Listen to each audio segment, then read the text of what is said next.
Most காமனாக பண்ணக்கூடிய heart சர்ஜரின்னு பார்த்தீங்கன்னா பைபாஸ் ஹார்ட் சர்ஜரி. எங்கள் யூனிட்டில் பைபாஸ் ஹார்ட் சர்ஜரி பண்ணப்பட்ட ஒவ்வொரு பேஷண்ட்டும் 2 நாள் ஐசியூவில் ஸ்டே பண்ணுவாங்க. 3rd டே வார்டுக்கு ஷிஃப்ட் பண்ணுறோம். 5th டே டிஸ்சார்ஜ் பண்ணுறோம். At the time of discharge ஒவ்வொரு பேஷண்ட்டையுமே நடக்க வைக்கிறோம், ஸ்டேயர்ஸ் கிளைம் பண்ண வைக்கிறோம், பாத்ரூம்க்கு அவங்க தனியாகவே அவங்கள டேக் கேர் பண்ணுறது மாதிரி ட்ரெயின் பண்ணுறோம். அப்புறம் தான் டிஸ்சார்ஜ் பண்ணுறோம். டிஸ்சார்ஜ்க்கு அப்புறம் வீட்டுக்கு போய் இனிஷியல் கொஞ்சம் டேஸ் கொஞ்சம் கஷ்டமாக இருக்கும், அதெல்லாம் போக போக சரியாயிடும். ஆப்ரேஷனுக்கு முன்னாடி இருந்தது மாதிரி நார்மல் லைஃப்க்கு திரும்புறதுக்கு 4 to 6 வீக்ஸ் ஆகும்.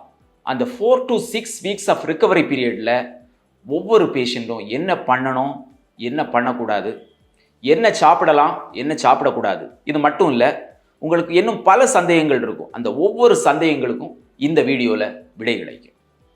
பைபாஸ் ஹார்ட் சர்ஜரிக்கு அப்புறம் மோஸ்ட் காமனாக சொல்லக்கூடிய கம்ப்ளைண்ட்ஸ் பார்த்தீங்கன்னா சர்ஜிக்கல் சைட் பெயின், ஆப்ரேஷன் பண்ண இடத்துல வலி, லெஃப்ட் சைட் செஸ்ட்டில் மதப்பு, டயர்டாக ஃபீல் பண்ணுவீங்க, back pain, body pain, sleep disturbance, mood swing இருக்கும், கான்ஸ்டிபேஷன் இருக்கும். இந்த கம்ப்ளைண்ட்ஸ் எல்லாமே ஆல்மோஸ்ட் எல்லா பேஷண்ட்ஸ்க்கும் இருக்கக்கூடிய கம்ப்ளைண்ட்ஸ். இந்த கம்ப்ளைண்ட்ஸை நினச்சி பயப்பட வேண்டிய தேவையே கிடையாது. 2 to 3 வீக்ஸ்லேயே இந்த கம்ப்ளைண்ட்ஸ் எல்லாமே செட்டில் ஆகிடும்.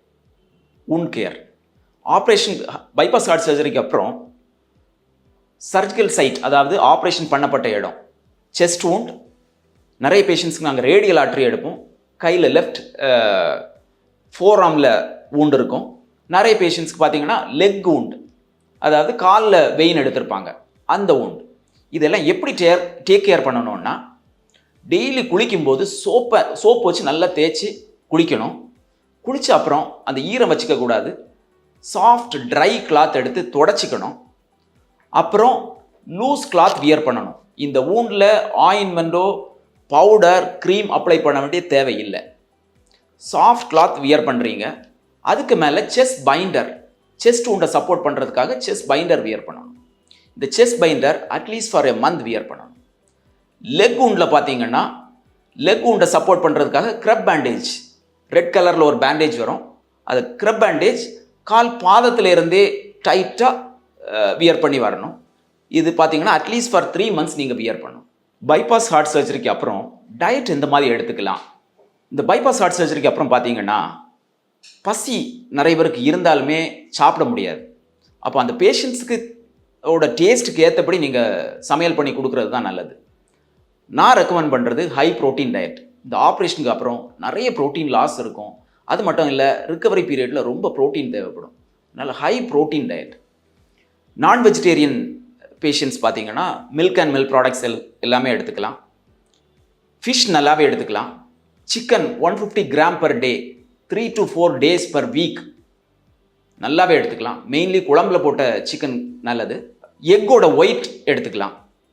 வெஜிடேரியன் பேஷண்ட்ஸ் ராஜ்மா, கொண்டக்கடலை, சனா, பீன்ஸ், முளைவிட்ட பயறு, சோயாபீன் இந்த மாதிரி எடுத்துக்கலாம்.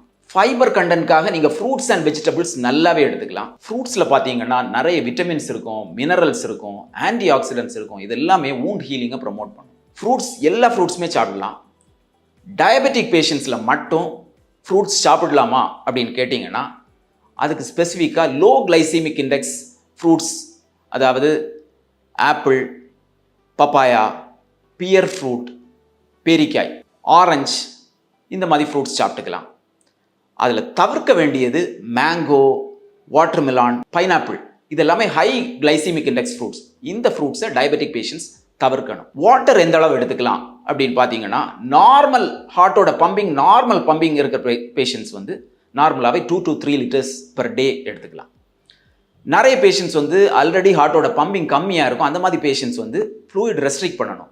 அதனால டிஸ்சார்ஜ் ஆகும்போது நீங்கள் ஒவ்வொரு பேஷண்ட்டும் டாக்டர்கிட்ட கேட்க வேண்டியது அவசியம், எந்த அளவு ஃப்ளூயிட் எடுத்துக்கலான்னு. புவர் எல்வி, அதாவது ஹார்ட்டோட பம்பிங் ரொம்ப வீக்காக இருக்குன்னா நாங்கள் 1 to 1.5 liters வரை ரெஸ்ட்ரிக்ட் பண்ண சொல்லுவோம். அதனால் டிஸ்சார்ஜ் ஆகும்போது டாக்டர்கிட்ட கேட்டுட்டு போகிறது நல்லது, எந்த அளவு ஃப்ளூயிட் எடுத்துக்கலான்னு. சால்ட் எவ்வளோ எடுத்துக்கலாம்? நார்மலாகவே 1 டீஸ்பூன் சால்ட் தான் எடுத்துக்கணும். அதாவது 5 gram per day, less than 5 gram per day தான் ரெக்கமெண்டட். இந்த ஆப்ரேஷன் முடிஞ்சு ஃபர்ஸ்ட் 1 மந்த்துக்கு பேஷண்ட்டோட டேஸ்ட்டுக்கு ஏற்றபடி நார்மல் சால்ட் போட்டு கொடுக்கறது தான் அட்வைசபிள். ஏன்னா யூரின் போகிறதுக்காக சில மெடிசின்ஸ் தருவோம், அதில் வந்து இந்த சோடியம் லாஸ் நிறையவே இருக்கும். ப்ளஸ் நீங்கள் சால்ட் ரெஸ்ட்ரிக்ட் பண்ணீங்கன்னா ஹைப்போநேட்ரீமியா, சோடியம் சத்து உங்களுக்கு குறைவாக இருக்கும். அதனால இனிஷியல் 1 மந்த் வந்து நார்மல் சால்ட், ரொம்ப அதிகமும் போடாதுங்க, ரொம்ப கம்மியாகவும் போடாதுங்க, நார்மல் சால்ட் போட்டு கொடுக்கறது தான் நல்லது. பைபாஸ் சர்ஜரிக்கு அப்புறம் எக்ஸசைஸ் ரொம்ப இம்பார்ட்டன்ட். மோஸ்ட் இம்பார்ட்டன்ட் எக்ஸசைஸ் வந்து வாக்கிங். வாக்கிங் எவ்வளவு டிஸ்டன்ஸ் வாக் பண்ணலாம், எந்த பேஸில் வாக் பண்ணலாம் அப்படின்னு கேட்பீங்க. ஒவ்வொரு பேஷண்ட்டோட எக்ஸசைஸ் கெப்பாசிட்டியும் ஹார்ட்டோட பம்பிங்கும் டிஃப்ரெண்ட். இந்த அளவு டிஸ்டன்ஸ் வாக் பண்ணணும்னு கிடையாது, உங்களால் முடிஞ்ச டிஸ்டன்ஸ் வாக் பண்ணுங்க.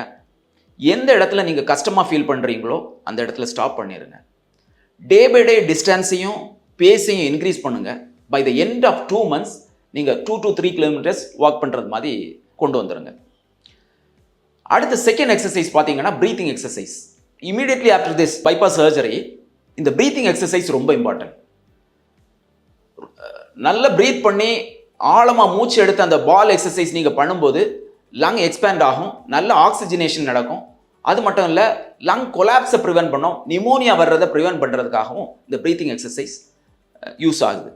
அந்த ப்ரீத்திங் எக்ஸசைஸ் எப்படி பண்ணணும், மற்ற இன்னும் ஃபியூ எக்ஸசைசஸ் போஸ்ட் சர்ஜரி என்ன பண்ணலாம்னு எங்கள் ஃபிசியோதெரபிஸ்ட் எக்ஸ்பிளைன் பண்ணுவாங்க. இப்போ நான் ஃபிசியோதெரப்பி எக்ஸசைசஸ் வீட்டில் போய் என்னென்ன பண்ணணுன்றதை உங்களுக்கு சின்னதாக ஒரு டெமான்ஸ்ட்ரேஷன் கொடுக்குறேன்.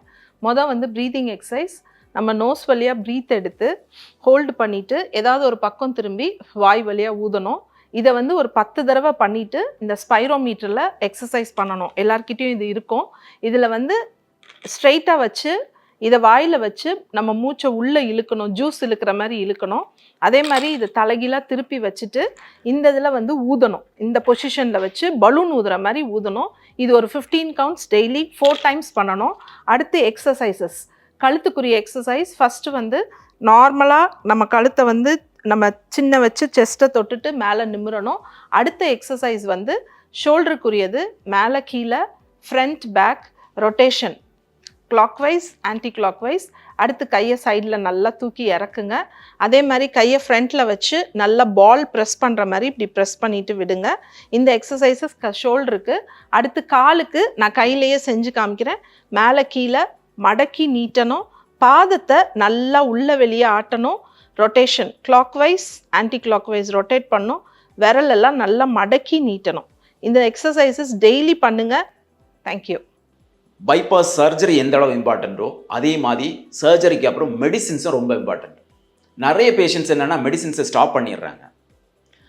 ஆப்ரேஷனுக்கு அப்புறம் நம்ம போட்ட கிராஃப்ட்டு பிளாக் ஆகாமல் லாங் டேர்ம் பேட்டண்டாக இருக்கணும்னா, அடையாமல் ரத்த ஓட்டம் இருக்கணும்னா இந்த மெடிசின்ஸ், பிளட் தின்னரும் அப்புறம் ஹார்ட்டை சப்போர்ட் பண்ணுறதுக்கான சில மெடிசின்ஸும் ரொம்ப இம்பார்ட்டண்ட்.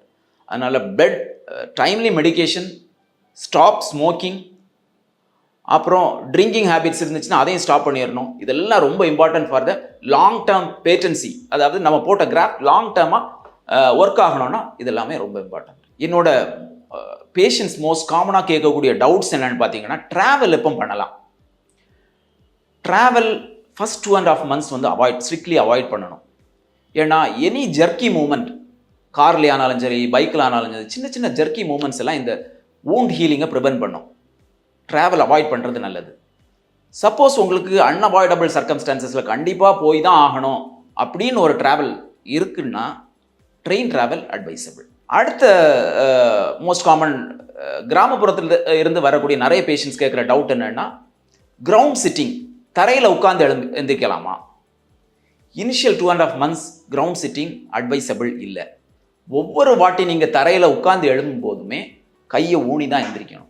எந்திரிக்கும் போது இந்த வூண்ட் ஹீலிங்கை ப்ரிவென்ட் பண்ணும், ஸ்டர்னல் போன் ஹீலிங்கை ப்ரிவென்ட் பண்ணும். அதனால் அட்வைசபிள் இல்லை. டாய்லெட், இந்தியன் டாய்லெட் யூஸ் பண்ணலாமா? நோ, வெஸ்டர்ன் டாய்லெட் தான் அட்வைசபிள். ட்ரிங்கிங் வாட்டர், தண்ணி குடிக்கிறது, குளிக்கிறது, தண்ணி சூடு பண்ணி தான் குளிக்கணுமா? இல்லை. சுத்தமான தண்ணி, நல்ல சோப் அண்ட் வாட்டர் வச்சு நல்ல வாஷ் பண்ணி வூண்டெல்லாம் வாஷ் பண்ணி குளிச்சா போதும். குடிக்கிறதுமே சுத்தமான தண்ணி குடிச்சா போதும். சில பேஷண்ட்ஸ்லாம் 1 year 2 yearsக்கு அப்புறம் வந்து கேட்குறாங்க, இனிமேல் நாங்கள் நார்மல் வாட்டர் குடிக்கலாமான்னு. நீங்கள் இனிஷியல் ஃபியூ டேஸில் இருந்துமே நார்மல் வாட்டர் குளிச்சிக்கலாம். வெயிட் தூக்கலாமா? வெயிட் தூக்கக்கூடாது. இனிஷியல் 3 months வெயிட் தூக்கவே கூடாது. சப்போஸ் தூக்குனாலுமே 3 kgக்கு உள்ளாடி நீங்கள் தூக்கிக்கலாம், அதுக்கு மேலே தூக்கக்கூடாது. தூங்கும்போது சைடில் டேர்ன் பண்ணி படுத்துக்கலாமா? படுத்துக்கலாம். நாங்கள் இந்த ஸ்டர்னல் போனை வந்து ஸ்டெயின்லெஸ் ஸ்டீல் ஒயர் வச்சு தான் டைட் பண்ணியிருப்போம். அதனால் எதுவுமே ஆகாது. சைட் டேர்ன் பண்ணிக்கலாம். நிறைய பேஷண்ட்ஸ் கேட்பாங்க, டாக்டர் இந்த ஹார்லிக்ஸ், போன்விட்டா சாப்பிடலாமா? இந்த மாதிரி நியூட்ரிஷனல் ப்ராடக்ட்ஸ் சாப்பிடலாமா? இதுக்காக நியூட்ரிஷனல் ப்ராடக்ட்ஸ் சாப்பிடலாமா? அட்வைசபிள் இல்லை. Normal diet, high protein diet சாப்பிட்டாலே போதும். கூட ஃப்ரூட்ஸ் அண்ட் வெஜிடபிள்ஸ் நல்லாவே எடுத்தீங்கன்னா எல்லாமே அதில் வந்துடும். எக்ஸ்ட்ரா நீங்கள் நியூட்ரிஷனல் ப்ராடக்ட்ஸ் சாப்பிட வேண்டிய தேவையில்லை. நாங்கள் நியூட்ரிஷனல் ப்ராடக்ட்ஸ் யாருக்கு அட்வைஸ் பண்ணுறோன்னு பார்த்தீங்கன்னா, ஆப்ரேஷனுக்கு முன்னாடியே ஐசியூவில் ரொம்ப சிக்காக இருந்திருப்பாங்க, நியூட்ரிஷனல் ஸ்டேட்டஸ் புவராக இருந்திருக்கும். அந்த மாதிரி பேஷண்ட்ஸ்க்கு மட்டும்தான் நியூட்ரிஷனல் ப்ராடக்ட்ஸ் அட்வைஸ் பண்ணுறோம். நம்ம வாழ்க்கை எப்போ திருப்பி ஆரம்பிக்கலாம்? ஆப்ரேஷன் முடிஞ்சு அட்லீஸ்ட் 1 month அவாய்ட் பண்ணணும். 1 monthக்கு அப்புறம் it is safe to have sex. Normal ஒர்க்குக்கு எப்போ போகலாம்? நாங்கள் எப்போவுமே பைபாஸ் ஹார்ட் சர்ஜரி பண்ண ஒவ்வொரு பேஷண்ட்டுக்குமே 3 months ரெஸ்ட் அட்வைஸ் பண்ணுவோம். ஆஃபீஸ் ஒர்க்காக இருந்தால் 1 monthலேயே போய் ஆஃபீஸ் ஒர்க் பார்த்துக்கலாம். மற்ற எல்லா ஒர்க்குமே 3 monthsக்கு அப்புறம் பார்த்துக்கிறது தான் நல்லது. எமர்ஜென்சியாக எப்போ டாக்டரை காண்டாக்ட் பண்ணணும்? யூஸ்வலாக நடக்கும்போது சின்ன சின்ன பெயின், சின்ன பிரெத்லெஸ்னஸ், அது எல்லாமே நார்மல். எப்போ எமர்ஜென்சியாக டாக்டரை காண்டாக்ட் பண்ணணும்னா 4 things.